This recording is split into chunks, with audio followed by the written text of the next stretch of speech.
El Señor esté con ustedes. Y con tu espíritu. Proclamación del Santo Evangelio según San Mateo. Gloria a ti, Señor. En aquel tiempo Jesús dijo a sus discípulos: Dichosos ustedes porque sus ojos ven y sus oídos oyen. Yo les aseguro que muchos profetas y muchos justos desearon ver lo que ustedes ven y no lo vieron, y oír lo que ustedes oyen y no lo oyeron. Palabra del Señor. Gloria a ti, Señor Jesús.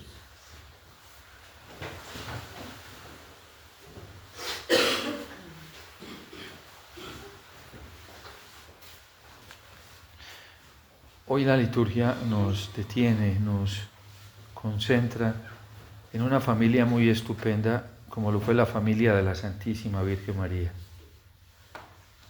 Como lo llama nuestra hermana Blanca, nuestros abuelos, San Joaquín y Santa Ana.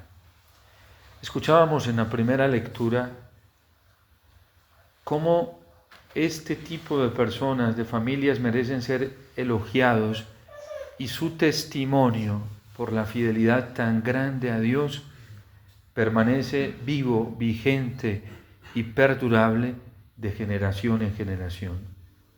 Un artista muere, pero rapidísimo se lo traga la historia y con el tiempo va desapareciendo de la memoria de los demás. En la vida cristiana no es así. Estos abuelitos nuestros, San Joaquín y Santa Ana, hace muchos siglos partieron a la eternidad y hoy siguen siendo vigentes y cada vez más vigentes para nosotros.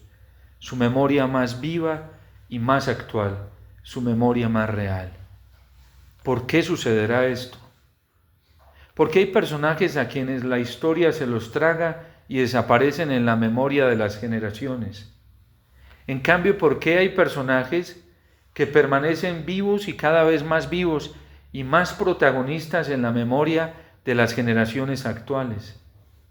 San Francisco de Asís no necesitó de YouTube, de Facebook, de Twitter, de X y bueno, yo no sé cuántas redes sociales habrán hoy, ¿sí? Para hacerse protagonista en este tiempo actual de la historia, para ser importante. San José no necesitaba de estas cosas, no se hizo dependiente de estas cosas. Y entonces, ¿en dónde está el secreto y el éxito para perdurar con tanto protagonismo, con tanto elogio, con tanta atracción y además como una luz luminosa que aparece en nuestra historia en un mundo tan lleno de desesperanza? La clave siempre está en la fidelidad que ellos tuvieron a Dios, en esa actitud humilde y sencilla para estar escuchando a Dios constantemente, en esa sed, en esa búsqueda que mantenían en su corazón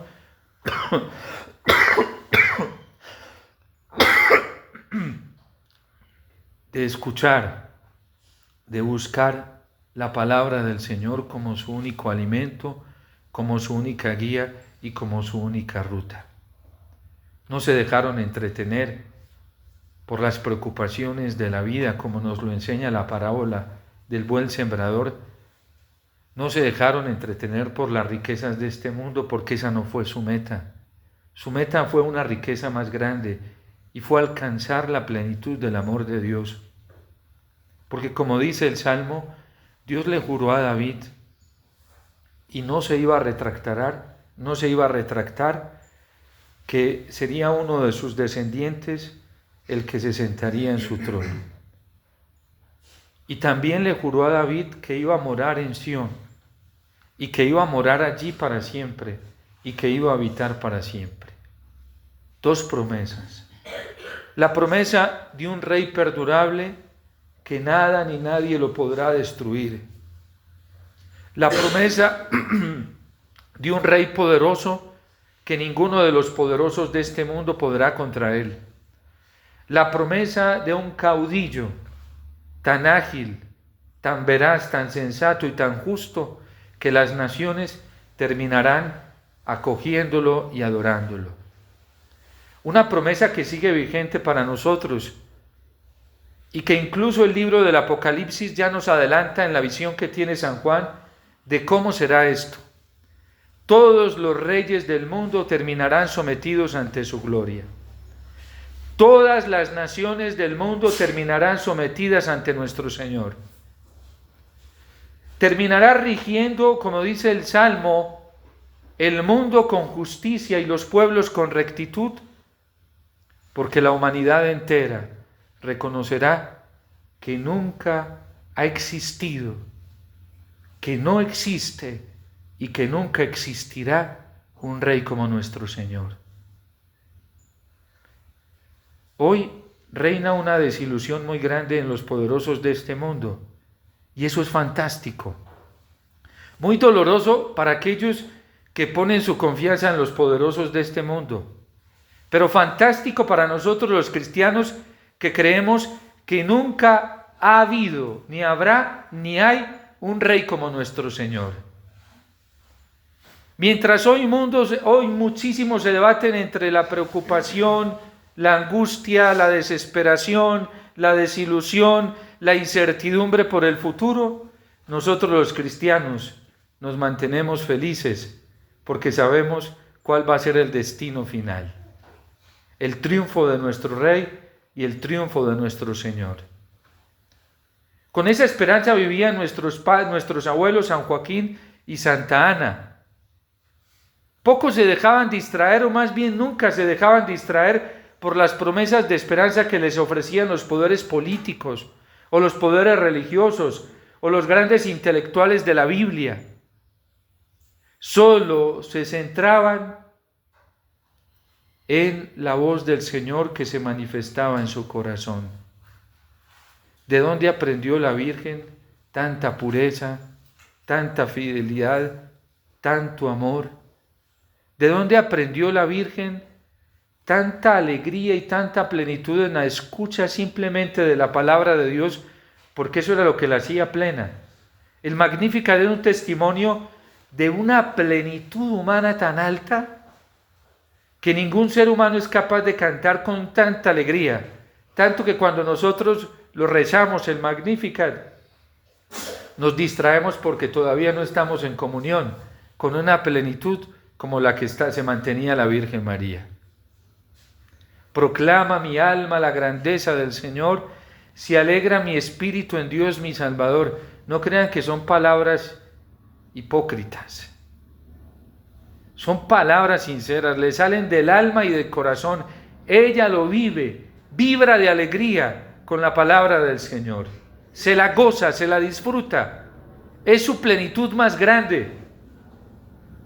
Y es que no es para menos cuando ella rezaba tantas veces el Salmo 63, que dice: mi alma, mi carne tiene ansia del Dios vivo.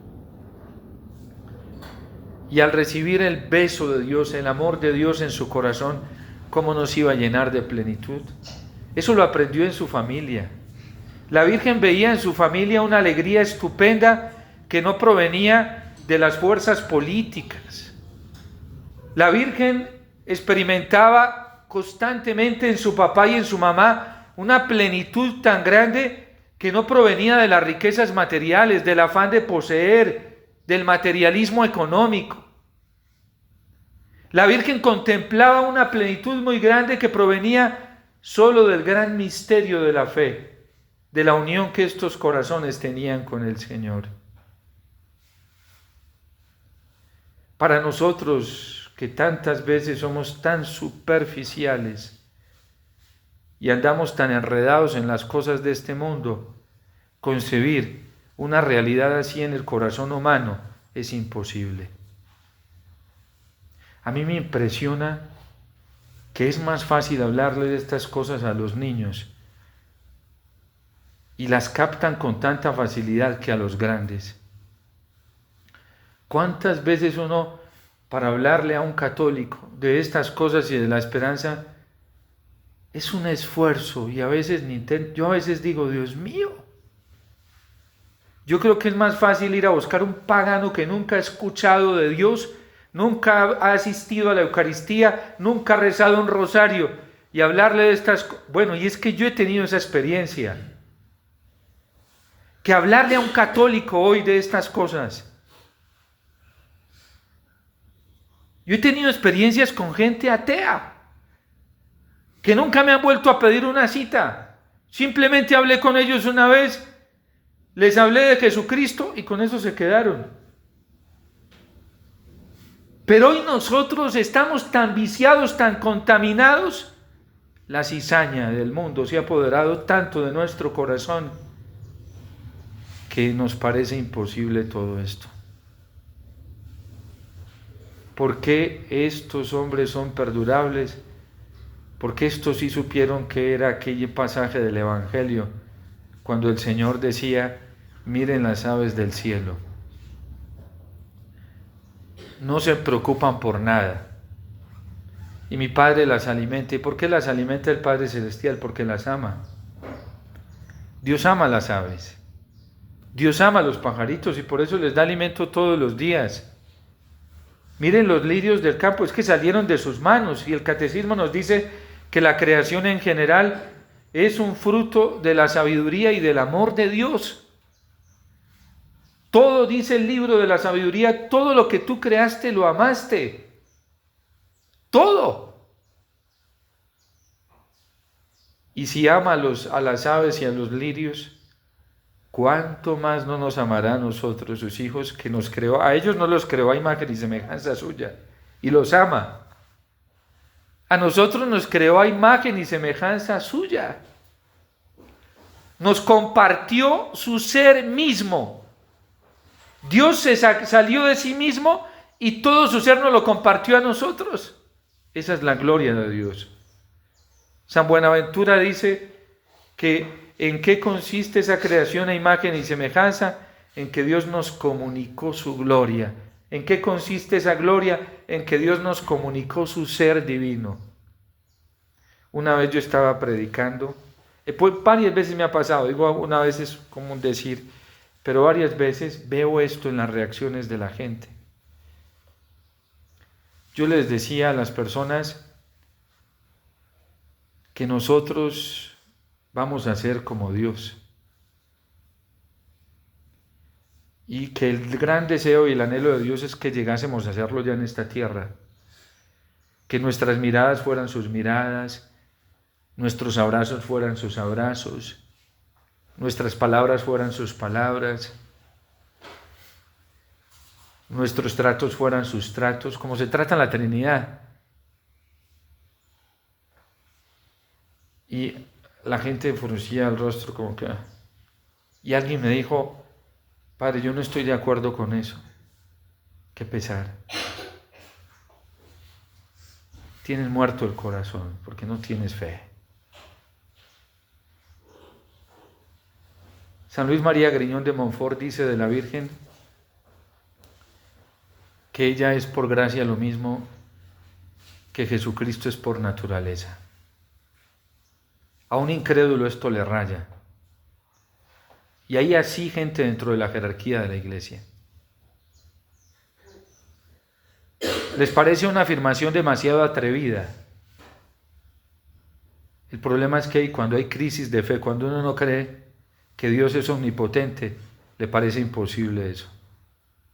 El problema es que cuando uno no cree porque no cree en el corazón que Dios es omnipotente, le parece imposible llegar a amar con la misma pureza de Dios.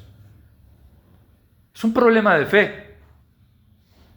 El problema es que quien hoy no cree en la omnipotencia del amor de Dios, pues nunca va a creer y va a vivir en la amargura y en la esclavitud de tener que vivir sometido al pecado porque cree que nunca va a ser capaz de vivir sin pecado.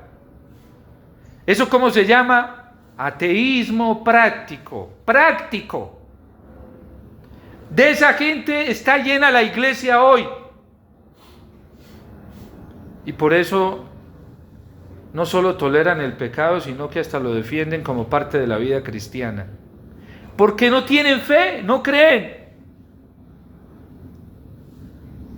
Nuestras constituciones de los hijos del Fiat dicen que nosotros por el bautismo, hablando de nuestra consagración religiosa, por el bautismo morimos al pecado.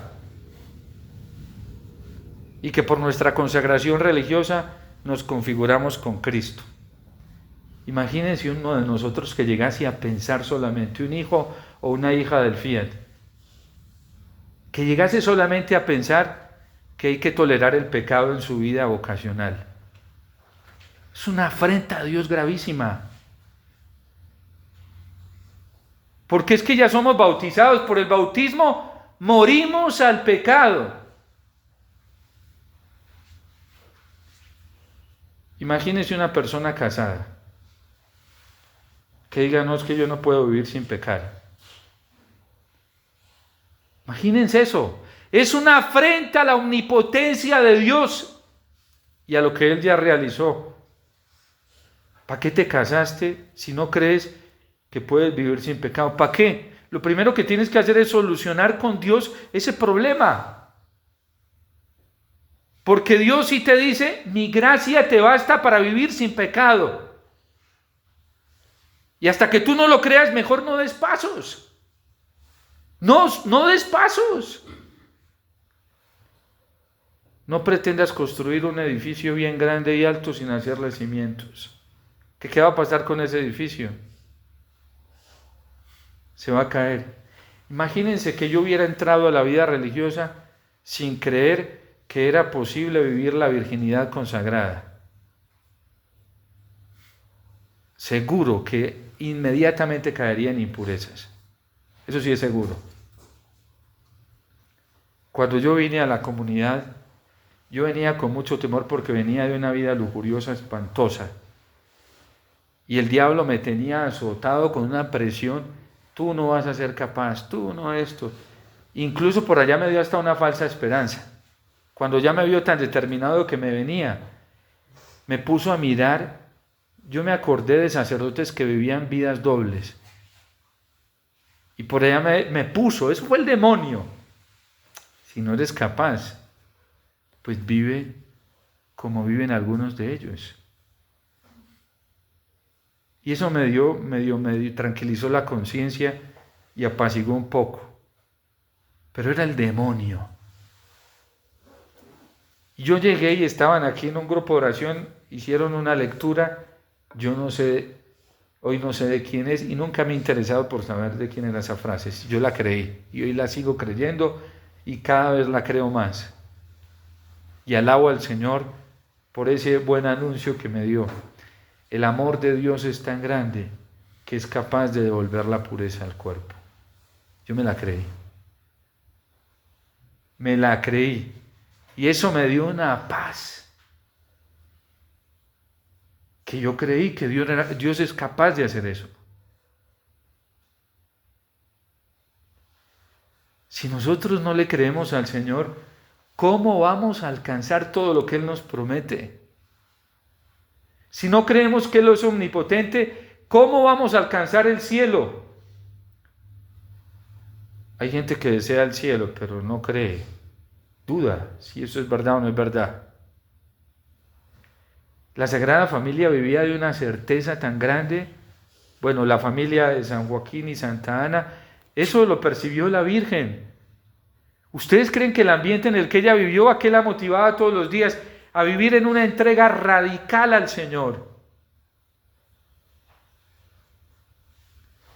¿Cuál es el problema tan serio hoy en la iglesia? Que en la misma jerarquía hay un ateísmo práctico. Hay sacerdotes que celebran la Eucaristía y no creen en el misterio de la Eucaristía. Y eso los vemos hoy dentro de la iglesia. Hay religiosos y religiosas que vienen a la misa y no creen en el misterio que aquí sucede, la actualización del acontecimiento pascual, actualización memorial real, pasión, muerte y resurrección del Señor. Hay quienes comulgan y no creen que se están comiendo a un Cristo vivo, la plenitud de la gloria de Dios. Y por eso dice San Pablo en la primera carta a los Corintios, por eso andan tan apestados, así lo dice, enfermos y muriéndose algunos, y ahora veo por qué. Porque el que se acerca sin fe, sin creer en lo que aquí sucede, dice Santo Tomás de Aquino, eso le sirve para muerte. Es muy delicada nuestra relación con la Eucaristía, porque si nosotros no creemos que el Señor está aquí y venimos simplemente por ritualismo, por frialdad, eso nos hace más daño que bien.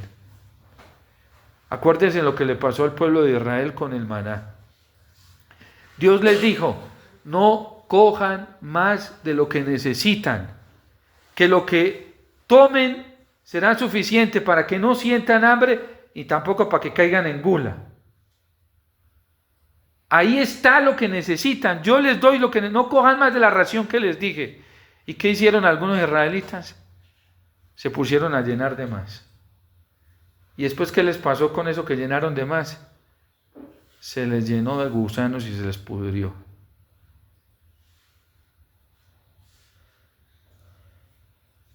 Nosotros, nuestra vida con el Señor, nuestra relación con el Señor es una relación de fe. Cuidado, hermanos.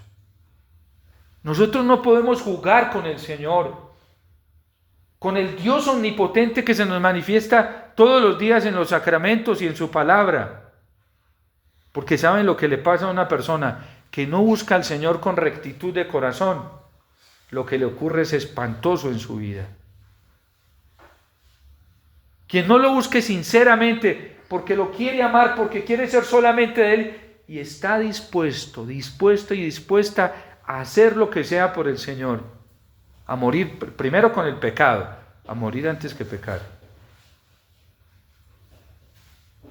Y eso lo tenemos que solucionar rápido, porque ese es un dilema moral con el Señor. Nosotros tenemos, Dios no nos obliga, pero eso sí, nos pide que no juguemos con Él. Y la Sagrada Familia, la San Joaquín y Santa Ana y lo que vivió la Virgen en ese ambiente, era un ambiente de una fe profunda. El amor reinaba allí. Allí no habían momentos de reconciliación porque reinaba el amor de Dios. Todo era tan espontáneo. El nivel de unidad que ellos vivían era muy grande. Hoy que se busca la unidad a punto de pactos humanos. Nosotros pretendemos ser uno imponiendo nuestros pensamientos y criterios a los demás, que los demás piensen como yo pienso. Olvídense que vamos a tener la unidad así. Nosotros tenemos que pensar como piensa el Señor. Y si el Señor piensa que el pecado es dañino y es espantoso, ustedes y yo tenemos que pensar así. Y si no, nunca nos vamos a entender. Si el Señor piensa que la fidelidad al Padre y a sus mandamientos es lo que verdaderamente nos mantiene en el amor, ustedes y yo debemos pensar así. Pero si pensamos que saltándonos los mandamientos y siendo infieles, vamos a hacer uno con Él, nunca vamos a hacer uno. Esa mentira ni nos la creamos, ni nos la dejemos meter en el corazón, ni en la cabeza, que eso es del diablo. El que no es fiel al Señor y no está dispuesto a serle fiel, no quiere la unidad. Quiere la unidad de los otros, pero con él o con ella, consigo mismo, no con Dios.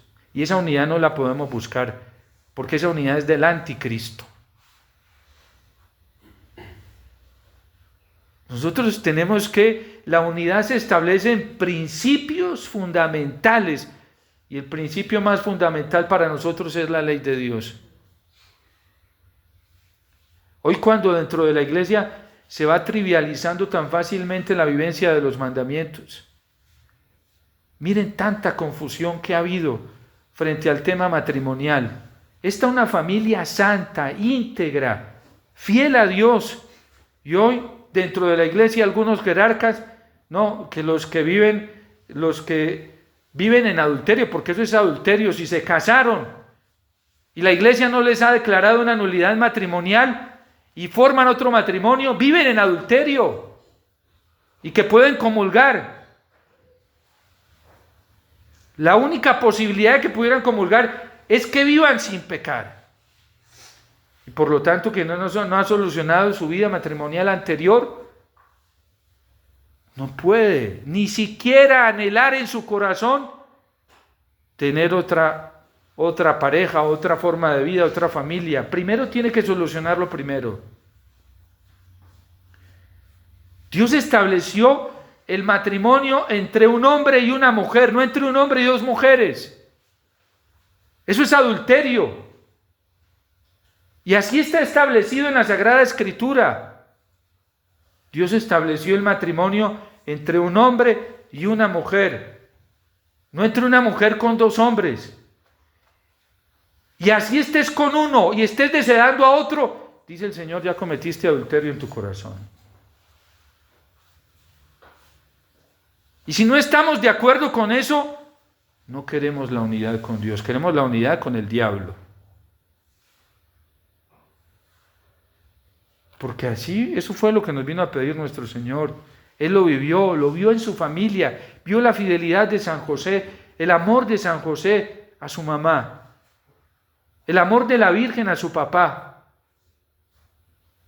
el empeño que tenía la Virgen porque San José se uniera cada vez más a Dios Padre, el empeño que ponía San José para que la Virgen se uniera cada vez más al amor de Dios Padre. Eso lo vio Jesús, eso lo recibió. Y la Virgen a su vez recibió eso de San Joaquín y Santa Ana. Y hoy nos van a ir a meter unos golazos disfrazados de verdad, de bondad y de belleza que son del demonio, no son del Señor. Y nosotros tenemos que volver al Evangelio. Uno no puede permitirse una vida doble en su corazón, jamás. De eso que nos libre el Señor cada segundo y cada minuto. Y digámoselo al Señor, primero muertos, antes que admitir doblezas en nuestro corazón, que dividan nuestro corazón, que lo separen de Él. Primero muertos, porque eso nos separa de la vida eterna y nos aparta de la vida de gracia. A quien viva así, el Señor lo va a premiar grandemente. Lo premia primero en esta tierra, dándole la alegría y la paz en su corazón, porque Dios cuando ve un corazón así, lo llena de mucha plenitud. Cuando no le creemos, nosotros no somos felices. Y el diablo puede venir y hacer lo que le dé la gana en nuestra vida y jugar con nosotros como quiera. Oremos, hermanos, oremos mucho por la purificación de la iglesia. Supliquémosle al Espíritu Santo que venga y la purifique. Es necesario. Es necesario. Pero no podemos engañar al Señor. Es que engañamos al Señor y nos engañamos a nosotros mismos. Fíjense lo que dice el Salmo. Yo he preferido a Sión como mi morada. ¿Saben a quién le está diciendo esto Dios? A cada uno de nosotros. Yo te he preferido a ti como mi morada. ¿Tú me prefieres a mí? La preferencia de tu corazón hoy es el Señor. Solo Él y nada más que Él. Es lo que te mantiene en movimiento alegre el corazón constantemente. Saber que lo tienes a Él, que vives para Él, que Él es tu todo. Porque Él te prefirió a ti, me prefiere a mí. Me retumban las palabras de mi director espiritual esta semana. Me decía, mijito, es que el Señor me dice todos los días, Adolfo, con amor eterno te he amado. Y se reía y dice, ¿yo qué más le pido a la vida? Me llama por mi nombre. Y a mí me encendía el corazón de alegría y decía yo, Dios mío, ¿cuánto quisiera escuchar esto en obispos, en sacerdotes, en religiosos y en religiosas, que a veces no se nos nota por ningún lado el amor de Dios, el ardor por el Señor? Se nos notan otras cosas, se nos notan otras pasiones desordenadas, se nos notan otros deseos, no el Señor. Un hombre de 92 años, allá arrinconadito en una casa, en un asilo, porque es donde llevan los sacerdotes ancianos, es una casa de ancianos. Y feliz, en una alegría inmensa, porque tiene al Señor en su corazón. Y hoy sacerdotes que son adictos al trabajo, vaya a ver que los detenga una enfermedad, cómo se deprimen. Porque es una adicción. No es que estamos trabajando por las almas, tal vez por tu satisfacción, no por las almas. A veces nos da miedo quedar paralizados, quedar impedidos para realizar si y Dios lo pudiera hacer. Qué rico que lo hiciera, para ver cómo nos comportamos con Él. Hoy tengo manos y pies, puedo correr, mañana puede que no los tenga.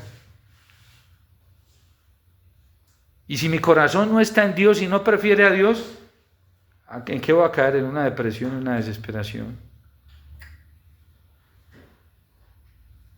Yo he preferido tu corazón, dice el Señor, he preferido a Sion, he deseado vivir en ella.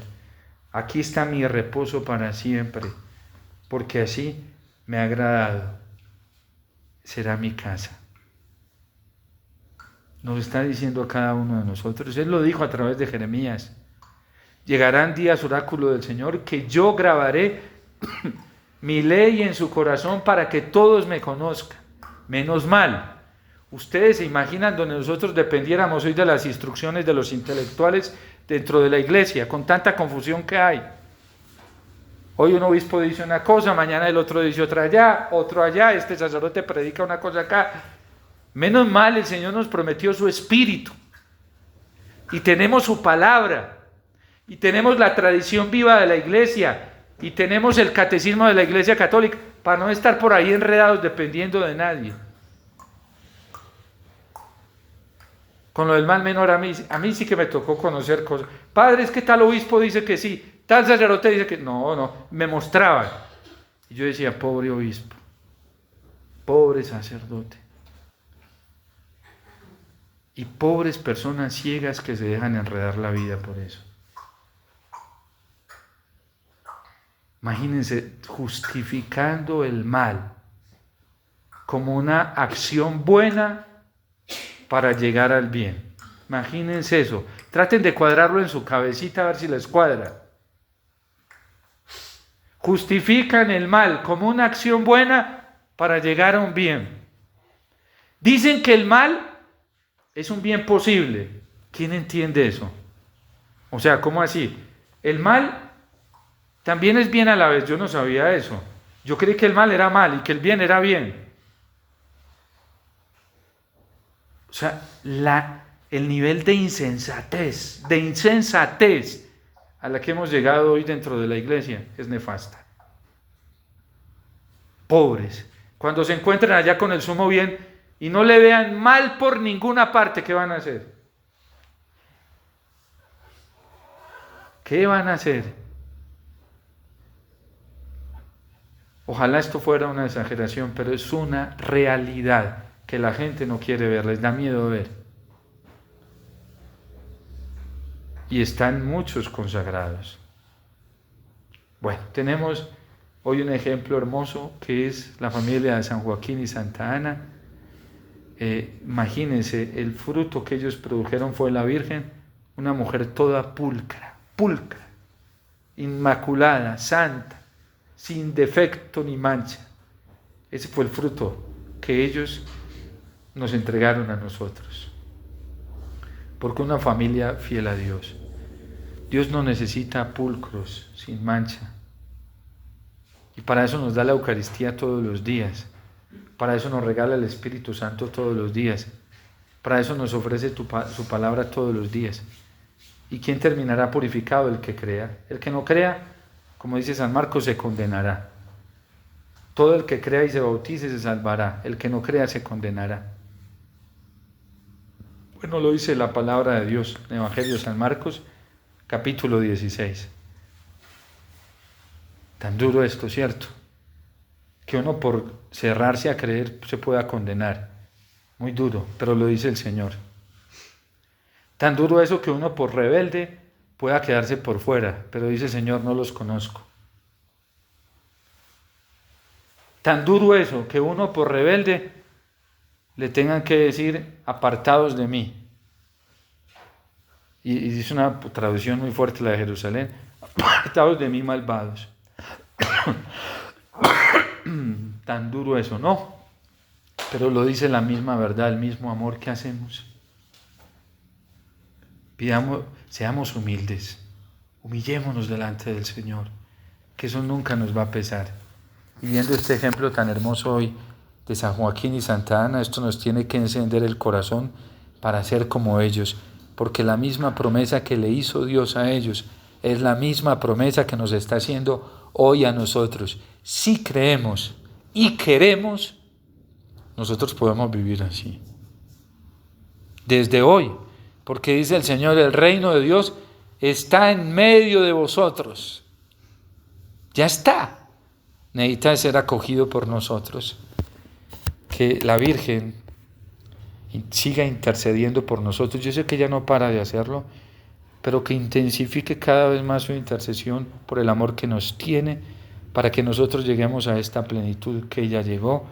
Que San José siga intercediendo y intensifique más su intercesión por nosotros y por toda la Iglesia, especialmente por nuestros obispos, nuestros sacerdotes, nuestros diáconos, nuestros religiosos, religiosas, nuestros matrimonios. En este momento de confusión y tanta contaminación y tanta falta de la luz del Señor en nuestros corazones, para que nosotros podamos llegar rápido a esa luz bendita que es la que nos llena de alegría y de esperanza.